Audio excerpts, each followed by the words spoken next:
The story of the Four Lords is a story that is very much centered around this theme that you shouldn't let outside appearances dictate what a person might actually be on the inside. Even though it's a story about legendary beasts, the message it's trying to convey is very humane and something that we can all appreciate. Hello everyone and welcome back to another video on this channel. This is my attempt at going over the Four Lords, the Trial series storyline in Stormblood. According to Far Eastern superstition, a beast who lives for 100 years, exceeding its natural lifespan, will obtain a whisper of spiritual power and a flicker of self-awareness. Those who live for 1,000 years, however, gain a measure of divinity and power beyond man's understanding. This is known as the Change, and it allows such animals to transcend into a higher existence from other common beasts, being able to pull off incredible feats such as the ability to speak and even cast powerful magics. After going through the Change, an animal will no longer be just any common beast and will instead gain the title of Auspice. This sensation seems to only occur in Otherd, and it's a quite mysterious phenomenon. However, we can gain some insight into this by looking at the parallels between the auspices of the source and the Amaros in the first. The Amaro used to be just simple wildlife, but the ancient civilization of Ronka had a mage who cast a spell that granted them sentience so that the Amaro could better serve their Ronkan masters.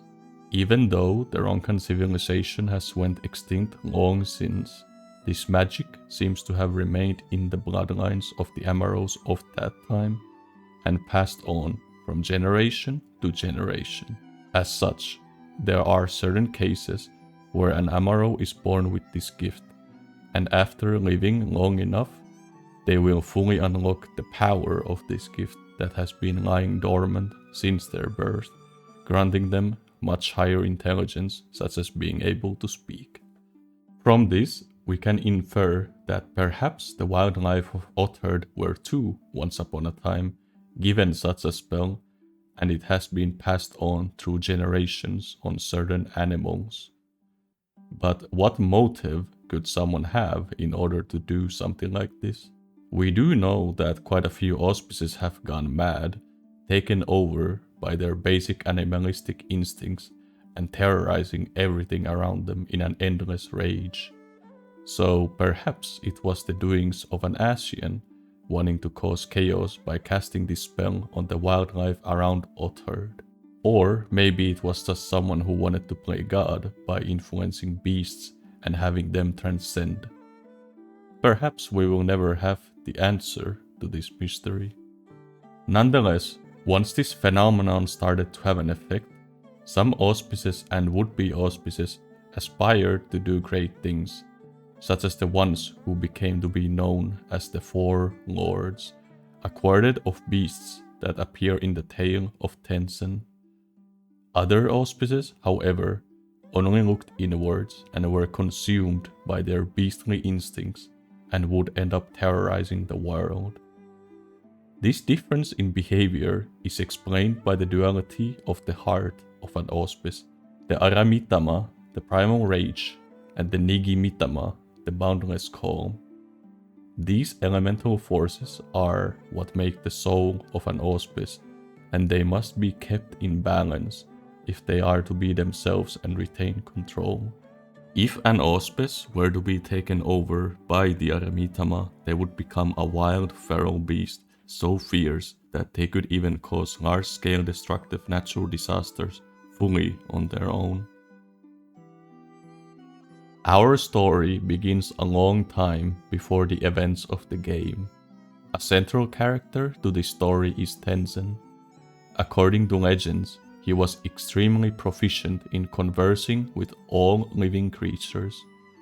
So much so that he could supposedly even converse with the star itself. This is because Tenzin was a warrior of light and, just like all Heidelberg's chosen, had the power of echo. Having the echo meant, of course, that he was able to understand all manners of speech and languages and could also contact Heidelin after a fashion, of course. But this power seemed to be more of a curse than a boon, as people's inability to understand this power led to him being labeled as things such as a demon or a witch, and he was cast out of his kingdom due to this. After being cast out, he went on an adventure with his phoenix blade in hand, during which he used his ability to converse with animals to befriend 4 beasts known as Biako, Genbu, Suzaku, and Seiryu.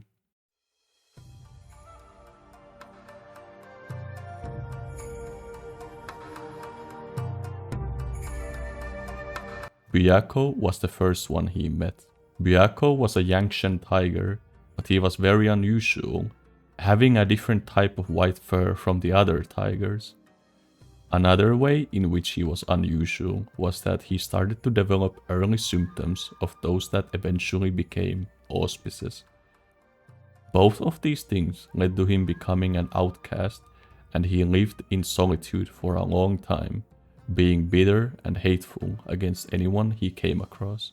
Though it is worth noting that he never actually harmed a single human, only scared them away.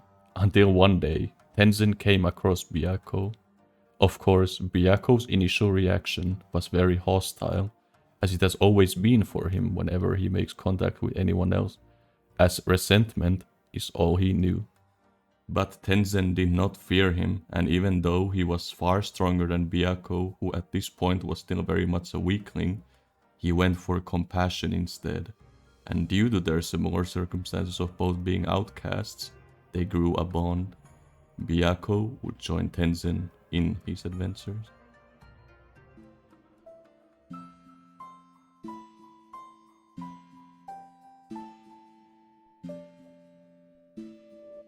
They then met Genbu in their adventures. Genbu was a turtle who saw visions of future catastrophes and calamities happening, but due to being unable to speak with any humans, he was seen as a funny turtle and no one could hear his advice, and so he was doomed to cruel fate of having to watch people constantly die to events he could foresee but could not prevent from killing people. One day, there was a village, and Genbu had of course seen a vision of this village being hit by a catastrophe, this time by a landslide.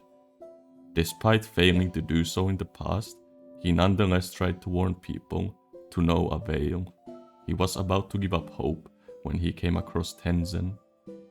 He was relieved that Tenzin could understand him and explain to him what would happen to the village.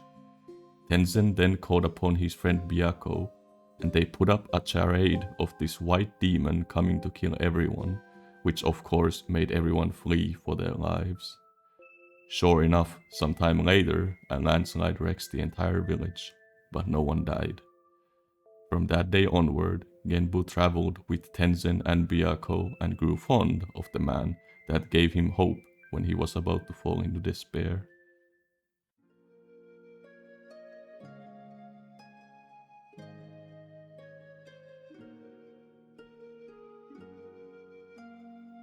The next beast to be recruited was Suzaku, who, like the others, had a tragic tale. Her tale, perhaps the most tragic of all.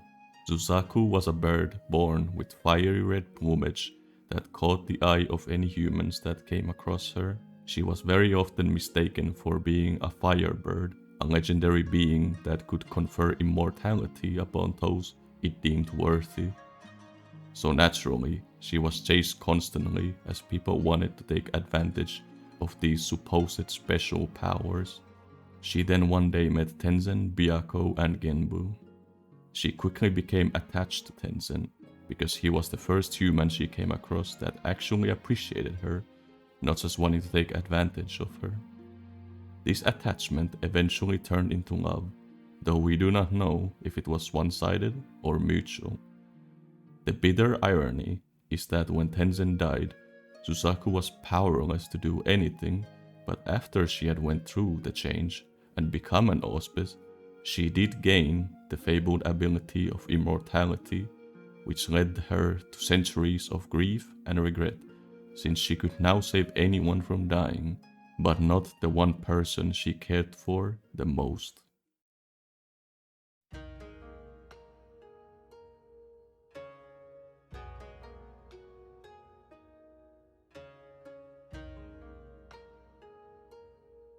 The final addition to this group was Seiryu.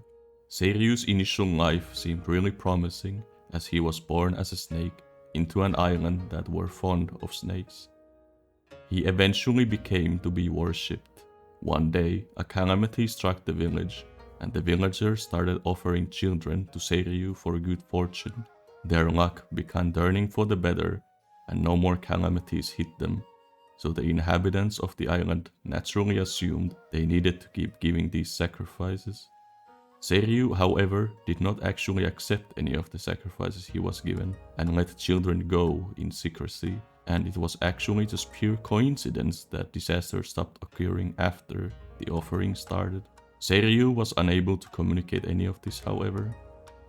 Over time, people's worship turned into hateful resentment as they started seeing their patron snake as a bloodthirsty demon that wants nothing but sacrifices of their flesh. Seiryu then becomes hunted, but no one is able to take him down, strong as he has become. Tenzin then comes across him alongside his companions Biako, Genbu, and Suzaku. Thinking of Tenzin as another bounty hunter and being arrogant, he challenged him to a fight. But he was easily bested, as Tenzin was far stronger since Seiryu at this point had a long way to go from becoming a fully fledged auspice. Seiryu was ready to accept his death when, in an act that greatly surprised him, Tenzin showed him mercy and offered his hand. Though he knew deep inside he should take the offer, his pride did not allow him. Tenzin managed to persuade him regardless, saying that he could become stronger by traveling with him and have the courage and strength to help those in need. Seiryu then joins the group, not just because she was persuaded by Tenzin's words, but also in hopes of having a rematch with him one day.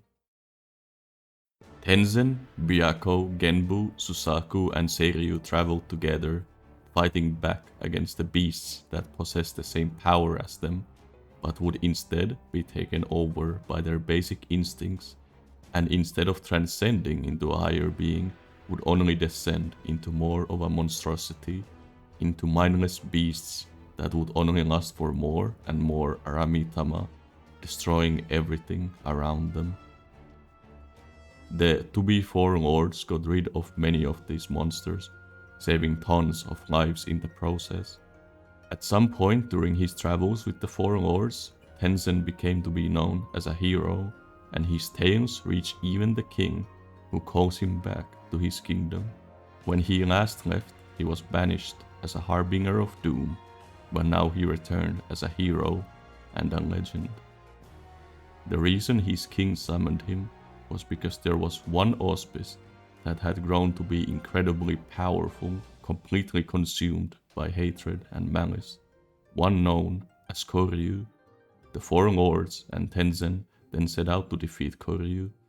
Unfortunately, he was so powerful that they wouldn't stand a chance in defeating him, so Tenzin ends up sacrificing himself in order to seal him. He uses his crystal of light to trap Koryu within it, the words being born from his flesh, his very essence. Keeping Koryu sealed was entrusted primarily to Genbu, the most powerful of the 4 lords at the time. All 4 of them devote their lives to keeping the Ruby Sea safe by not allowing Koryu's wrath to be unleashed again, and all 4 eventually undergo the change and become fully fledged auspices.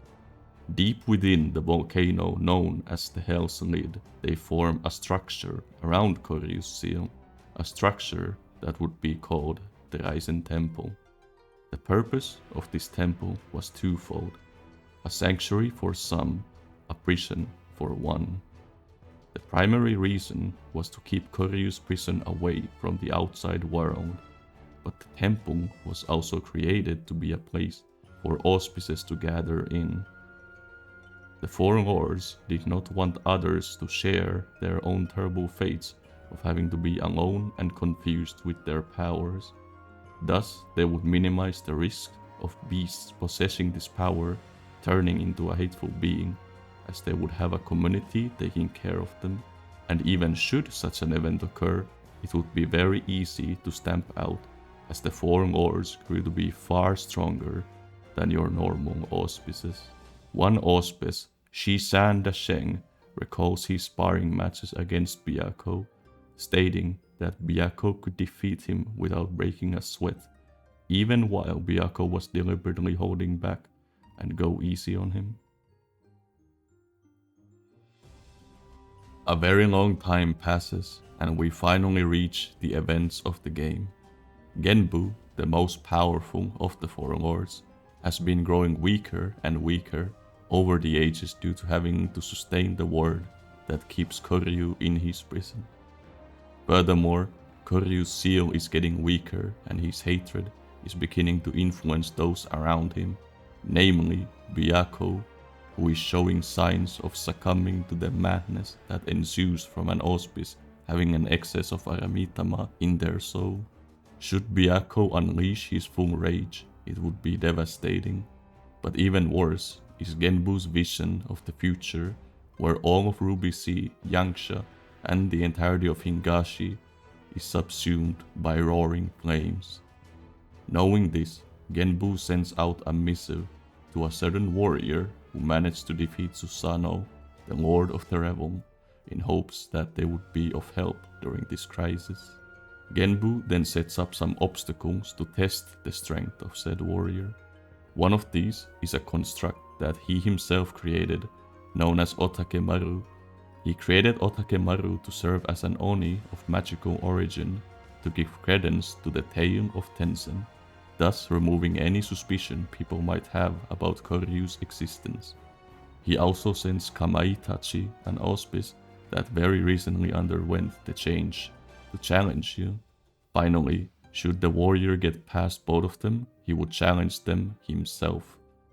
You travel to Hell's Lid alongside Tataru and Soroban and overcome all of these challenges with ease. Genbu then shares the origin of the temple and the nature of an auspice, while imploring you to face his comrades in battle and quell their raging Aramitama, starting with Biako. The plan is to balance out the souls of Biako, Suzaku, and Seiryu so that they could contribute in the efforts to seal off Koryu again, should he break free. You agree and go to face Biako, who wishes to have the battlefield be the Jade Stoa, his place of birth.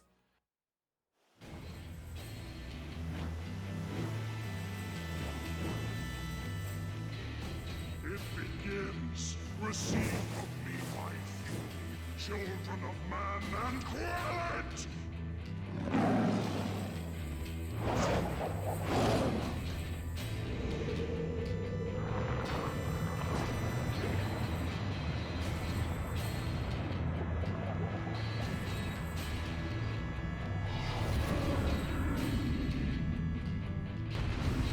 The memories of his early life come surging in, followed by the rage within his soul taking over. The stakes are high, as you are now responsible for the fate of Biako's soul, and should you fail, he will not only kill you, but he would also destroy everything around him in an endless rage. It's a ferocious encounter as you try to survive Biako's onslaught of claw and thunder, both beast and man attacking you at once. You manage to beat Biako though, and his soul is in balance once again. After the fight, Genbu sees potential within Soroban and starts training him so that he could aid in sustaining Koryu's ward and potentially have Soroban become an auspice himself one day. To this end, he proposes using an ancient relic from the Swallow's Compass, otherwise known as the Grand Mausoleum and Tomb of King Ganen, the founder of the Kingdom of Doma and father of Far Eastern geomancy. The relic in question is a mysterious box that harbors the very power of time itself. This relic was created by another auspice. Now, the story of said auspice is a bit on the dark side, but still important to go over. Just like the Four Lords and similar auspices, he saw many of his friends consumed by an imbalance of the Aramitama, everyone close to him turning into savage beasts intent on mindlessly destroying everything around them. Difficult as it was, he had no choice but to put them down. As more and more of his brothers and sisters succumbed to madness and the situation grew worse, the inevitability of it all struck him. He knew that he would eventually share their fate, and it was only a matter of time before he too would lose control and be taken over by the beast inside him. Not wanting to fall from grace like his friends, he created an item, the Biako of Geomancy, an item which would aid you, but only while you are exposed to it. When he had killed everyone he held dear from being consumed, he would bathe in this item's magics until he would die himself. A very cruel fate, and a reminder why the Eizen Temple is important, so that none would need to go through this ordeal again. When Genbu and the others learned of the item's past and its true purpose, the item was locked away in the Swallow's compass, as it was capable of bringing certain death to an auspice. To ensure that no one was going to get their hands on this dangerous relic, an auspice by the name of Shishang Dasheng was sent to protect it personally. This, alongside the Shikigigami, these ghost-like beings who were forever bound to its halls as guardians, made the relic very well protected. However, Genbu deems this to be the right time to utilize the relic's power and would have you go retrieve it. Despite these defenses, you manage to acquire the Biako of Geomancy, and Soroban uses it, but he stays in it for too long and ages excessively, so much so that he not only became an auspice, but was also overthrown by the Aramitama, and you have to defeat him before he would wreck the entire temple. Together with Genbu and Tataru, you manage to soothe the raging Soroban. Despite this little mishap, Genbu considers the event a success, as it shows that Soroban does have the potential within him. Some time passes as Soroban does more training, and then it's time for you to fight another member of the Four Lords, Suzaku. Just like Biako, her soul too has started to become unbalanced. In the last few centuries, she has been away from the temple and not seeing her companions due to mourning over Tenzin. She feels a lot of regret and grief over not being able to save the one person she cared the most for, and the Aramitama feeds on these emotions, turning into anger and resentment. When she meets you, she responds in a bitter and callous manner, and she sees you as just a pale imitation of Tenzin. You once again agree to fight. The encounter against Suzaku is as vicious as the one against Biako, if not more so, as she tries to burn you alive, and she even manipulates geomantic currents to her advantage. She is also extremely delusional throughout the fight, making her very dangerous in this trance-like state. Luckily, you manage to end her torment, and she comes back to her senses.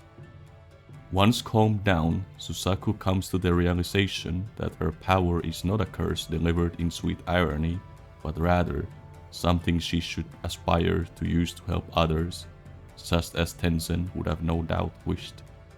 Meanwhile, Soroban becomes a tortoise due to performing a ritual incorrectly, an event which is unfortunate, but it might prove useful later on. Shortly afterwards, the ward starts to become very weak, and there's a lot of urgency in having to go quell Seiryu's Aramitama, and you agree to handle it. Seiryu had become lost at some point due to not having motivation to get stronger anymore, since he was not able to have a rematch with Tenzin. But recently, he started becoming delusional by listening to the whispers from his Aramitama. In an act of desperation, he decides to let the Aramitama consume him completely, as happened with Koryu, so that he could defeat Koryu for good, becoming a demon to slay another demon, as he puts it. This encounter will probably be the toughest of them all, since not only is Seiryu supposedly the strongest of the Four Lords after Genbu's weakening, but unlike Biako and Suzaku, he willingly lets the Aramitama take over him. making him even more dangerous. What's more, he intends to fight on his own island, where he commands a ton of his minions. Nonetheless, you manage to win this duel just as Tenzin had before you, and put an end to Seiryu's madness-driven nightmare. This marks the second time Seiryu has been defeated by a mortal. The victory is short-lived, however, as you have to hurry back to the Eizen Temple, since Koryu is about to break free. You are given the option to back out multiple times, but you insist on helping out. During the fight, Koryu manages to kill Genbu, but since you are fighting inside his crystal of light, Tenzin is able to manifest as a memory and fight back against Koryu one last time. Soroban sacrifices himself, using his own soul as a vessel to bring back Genbu, using the technique he used previously. With the combined power of the four lords and both warriors of light, you manage to imprison Koryu inside the crystal once again. Even more fortunate is that Soroban actually survived the ordeal. Although summoning a more powerful entity into one's own body results in the summoner's soul being lost in the process, Soroban, however, managed to grow quite strong through your training and the exposure to the relic, essentially making his soul more spiritually potent than that of Genbu's. Even though this means Genbu will fade away, it will only happen in the next few centuries. Genbu implores Soroban to take over his position as one of the four lords, to which Biako, Suzaku and Seiryu agree unanimously. We say our goodbyes to the four lords, Genbu promises a lot of training ahead for Soroban, and we receive our reward, which will surely make up for Alphinaud's reckless purchases. That concludes the story of the Four Lords as far as the Trial series goes. But perhaps they still have a part to play in our story in the conflicts to come. The Four Lords are no doubt very dedicated to protecting the seal of Koryu and treat the Eizen Temple as their home, but they still very much show affection towards us, most likely because we remind them of Tenzin, and thus garner their respect. We can see this not just in their dialogue, but also the fact that in the Valentine event for 2020, they departed from the Eizen Temple all the way to Gridania, traveling all the way across an entire continent in hopes of meeting us there. So we would be fools indeed to not call upon our devoted and powerful allies in our biggest hour of need.